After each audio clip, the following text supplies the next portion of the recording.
Ya tentu semua, baik lagi di KPN News masih membahas kasus Subang.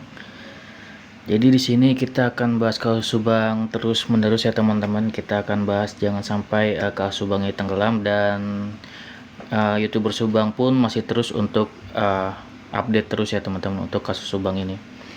Jadi menurut gue pribadi kasus Subang ini bagaikan lingkaran setan ya teman-teman. Maksudnya gimana bang? Ya pasti teman-teman sudah tahu ya, untuk motif dari kasus Subang ini yaitu harta, tahta, dan wanita gitu kan. Jadi karena harta tersebut terjadilah pembunuhan karena motifnya memang harta. Di sini untuk apa motifnya? Ya, tentunya untuk mendapatkan tahta teman-teman daripada kasus pembunuhan ini gitu kan.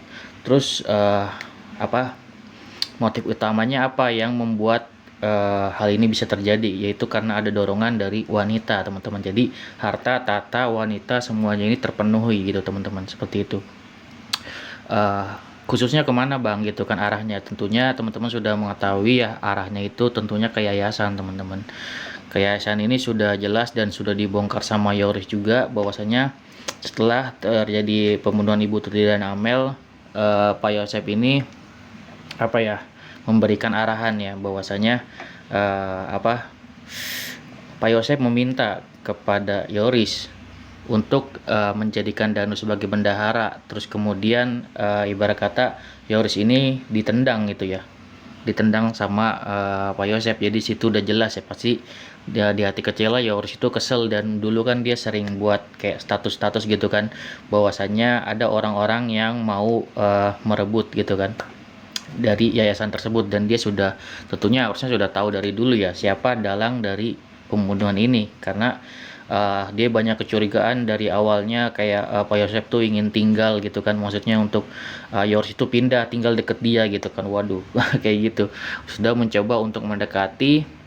Dan juga sini banyak lah, padahal tuh kayak Pak Yosef ini seolah-olah di depan Yoris itu baik gitu, padahal di belakang itu juga nggak baik juga. Taunya dari mana bang? Jadi Yosef, Bu Mimin itu sering yang namanya chat sama Anjas Asmara gitu. Bu Mimin bilang apa bang? Ya Bu Mimin sering bilang gitu, gitu Anjas gitu kan. Ini si Yours itu punya banyak duit loh, segala macam gini-gini, pokoknya menjelekan ya. Begitu juga dengan Yosef sering mengirimkan video-video segala macam gitu kan, yang menyudutkan, kayak menyudutkan Yoris, menyudutkan Danu gitu. Jadi itu ibarat kata dia tuh playing victim gitu teman-teman, coba untuk framing di balik layar kayak gitu. Jadi ibarat kata di depan kayak kelihatan baik-baik aja, tapi di belakangnya menusuk kayak gitu kan, parah ya. Jadi seperti itu ya teman-teman, sudah tahu sendiri ya bahwasannya setelah terjadinya pembunuhan tersebut, Yosef ini mencoba untuk menguasai yayasan, bahkan Yoris diminta untuk apa ya, mencairkan dana yayasan. Kalau ngomongin yayasan tentunya panjang ya teman-teman, sudah mungkin teman-teman ketahui bahwasannya yayasan ini sudah sudah diklaim bahwasannya memang ada yang namanya siswa fiktif gitu kan, dari apa ya, cuman mungkin belasan siswa terus dibilangnya ratusan gitu kan. Keuntungannya berapa bang? Ya keuntungannya nggak main-main, yang dari SMP-nya aja itu bisa lebih dari 1 M gitu teman-teman, untuk apa ya, dana yang didapatkan dari dana bos gitu ya. Bahkan mungkin nanti dapat juga sumbangan-sumbangan lain gitu dari swasta.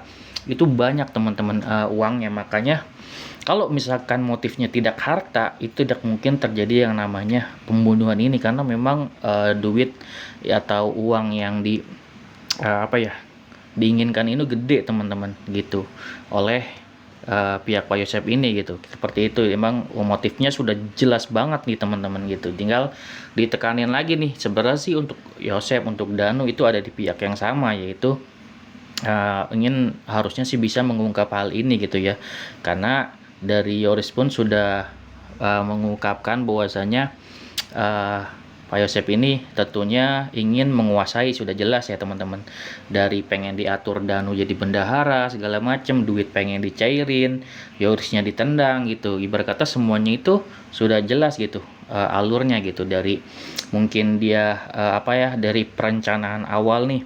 Mungkin Danu kan mungkin dilihatnya bodoh nih sama Pak Yosep gitu kan, ayo Danu gitu kan, nih dia curhat nih, gini gini gini gini, bantu saya gini gini gini gitu kan, nanti kamu saya kasih jabatan bendahara gitu kan, di ibarat kata di yayasan gitu.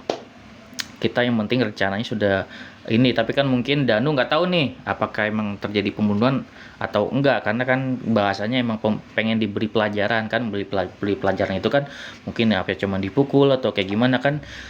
Yoris ini kan dari dulu sering membela ibunya dan memang ya kelihatan mungkin dari mata. Kalau teman-teman lihat dari mata Pak Yosep ini, mata orang-orang yang main tangan gitu teman-teman. Orangnya memang emosian. Mungkin teman-teman sudah lihat dari wajahnya, mungkin bisa ketara ya. Dan Yoris juga sering mengatakan gitu kan bahwasanya Bu Tuti ini ya sering dipukul gitu sama Pak Yosep, dan yang membela adalah Yoris kayak gitu.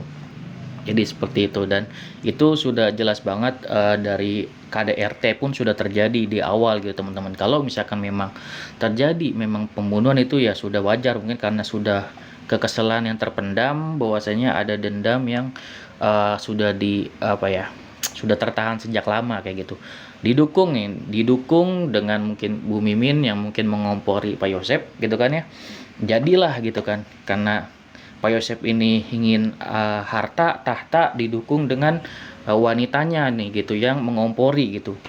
Nah bahkan apa ya, Anjas Asmara bahkan sering dikompori teman-teman sama Pak Yosep, sama Bu Mimin gitu kan. Sering menjelek-jelekan Danu, sering menjelek-jelekan Yoris kayak gitu. Itu sudah jelas ya diungkapkan di YouTube-nya Anjas Asmara. Dia baru bilang-bilangnya sekarang setelah Yosep menjadi tersangka, Bu Mimin menjadi tersangka, Danu menjadi tersangka. Itu kan apa ya, Anjel Asmara tuh baru bilang semua karena dia sering dicat gitu kan, seperti itu, dikirimin video, dikirimin bahwa Danu suka ngelem, suka mabok segala macem, Yoris punya banyak uang gitu kan. Di sini kan kalau Bu Mimin bilang sering dicat bahwasanya Yoris punya banyak uang loh, digit-gitin ibarat kata biar apa ya, terpengaruh nih Anjel Asmara gitu bahwasanya ini ada hubungannya nih sama Yoris gitu. Tapi kita sebagai kacamata netizen pasti melihat, oh nih ada iri dengki nih Bu Mimin karena Yoris ini punya banyak uang gitu kan. Kalau logikanya gini ya, di yayasan dipegang sama 3 orang nih, kan, Bu Mimin, eh, Amel sama Yoris gitu kan. Kalau emang secara logikanya ini dua ini tersingkir, Yoris secara wajar gitu kan yang megang yayasan, ya harusnya dia memang yang megang gitu kan ya, karena kedua ini meninggal karena seorang kan kayak gitu. Memang sudah seharusnya megang yang dipegang itu Yoris akhirnya gitu kan. Namun memang menjadi kecurigaan bahwa Yoris itu ada keterlibatan karena dia yang diuntungkan kan kayak gitu.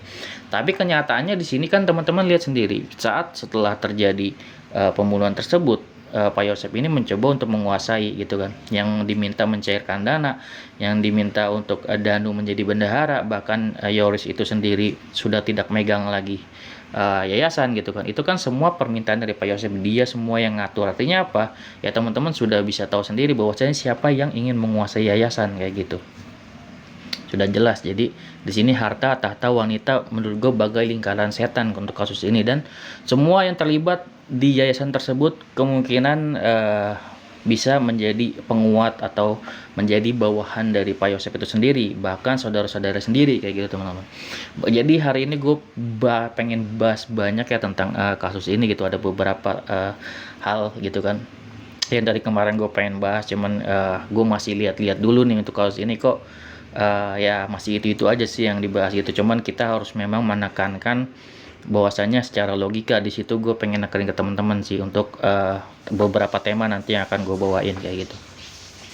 Menurut gue kaos ini bener-bener kayak lingkaran setan. Semua yang berhubungan sama yayasan, bisa jadi nanti kepala sekolahnya nanti yang sudah dipanggil itu bisa juga menjadi tersangka, mungkin saudara-saudara dari Pak Yosep yang juga membantu gitu kan.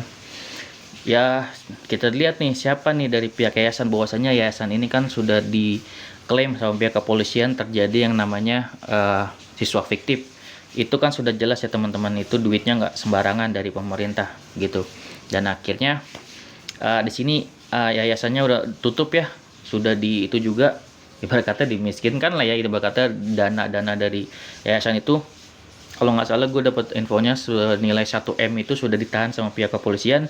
Ya ibarat kata Pak Yosep ini sudah nggak bisa berbuat apa-apa lagi teman-teman untuk masalah uang gitu, seperti itu. Jadi ini bakalan terungkap satu persatu dalam jangka waktu dekat gue yakin ada beberapa tersangka lagi yang bakal dipanggil oleh pihak kepolisian atau dijemput lah gitu ya, bukan dipanggil. Tapi menurut gue sebelum kepolisian melakukan hal tersebut, menurut gue selesain dulu yang 3 ini teman-teman. Jangan ibarat kata menjemput saksi lain yang tidak ditahan gitu, jangan sampai kayak gitu lagi. Itu mungkin kan ini ada trik juga ya, mungkin gua nggak bisa bilang bahwasannya itu trik dari pihak kepolisian, tapi gua harap kalau misalkan memang ada tersangka lagi yang mau dijemput, ini 3 ini dikelarin dulu gitu loh, biar nggak jadi pertanyaan masyarakat lagi kayak gitu, cuman ngejemput doang jadi tersangka tapi nggak nahan, jadi itu percuma gitu. Jadi menurut gua 3 ini ditahan dulu, baru kelarin yang lainnya lagi kayak gitu, agar pihak kepolisian itu tidak dipandang jelek oleh masyarakat, menurut gua kayak gitu ya.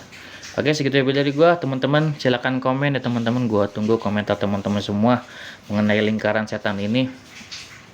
Semua yang berhubungan sama Pak Yosep ini, gue yakin sangat diduga harusnya menjadi tersangka ya, dari pihak yang sudah melakukan maupun yang membantu nih, kena semua nih.